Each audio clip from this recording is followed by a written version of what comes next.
Use your powers for good, never evil. Alex's recall of things he has heard is amazing. He can recite entire dialogues from videos flawlessly. This is common among people with autism and is referred to as echolalia, or scripting. Most of his scripting comes from videos, but sometimes Alex finds a jewel in what he has heard other people say. When he was 3, we enrolled him in a county preschool. The classroom was a mixture of kids with varied abilities. The idea was for the kids with disabilities to have an opportunity to interact with typically developing peers. For most kids with autism, social skills aren't like cooties. They don't just rub off from one kid to the next, but we were newbies and bought into the idea. Really, when you think about it, what social skills does a 2-year-old have to share? They pick their noses indiscreetly, sharing is optional, and nudity is preferable. Alex had all these skills mastered.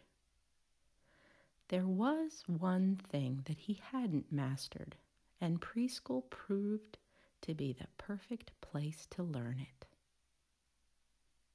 On a blistering cold day, we entered the holy place known to all American children, a place so sacred that children remove their shoes upon entering, the fast food playland.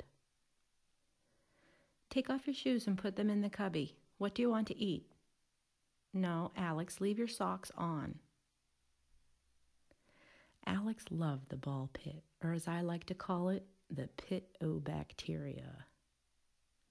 What do you want to eat? No, Alex, I said, leave your socks on. John, just get them the usual. It started out like any other day at the playland. The boys ran off to play and Alex dove right in. John and I would pretend to be concerned parents and occasionally ask the boys to please come out to eat, but really, we were there for the atmosphere. You know, John, they should really think about putting a bar in here. After a while, the fries had gone limp and we were out of conversation, so John and I decided it was time to go. I was on shoe duty while John prepared to retrieve Alex. Alex, it's time to get out. That's when it happened. From beneath a blanket of rainbow-colored fun came the words, "Shut the fuck up!" John and I looked at each other, our eyes widening in the realization of what had just happened. Hubby nimbly threw himself into the ball pit like an Olympic diver going for gold, while my eyes darted around the room to see if anyone else had heard. They had. Parents held their children close, babies cried, and then a hush fell over the playland. I heard John bribe Alex with cookies to get him out, but the damage was done. Alex saw our reactions to his new words, and he knew he had hit the mother lode. Had it been someone else's child, my reaction would have been the same as every other parent, and that would be to wonder to myself, where did that child hear such language? Of course the assumption was he had heard it from us. I wanted to stand at the door as everyone exited and explain that our son did not hear it from us, like some kind of reception line of shame. I'm so sorry. Really, I'm so sorry. If I could just explain. Instead, we cautiously walked past the high coffee court of balding men with their squinty eyes and retirement watches and carried the boys out barefooted to our car.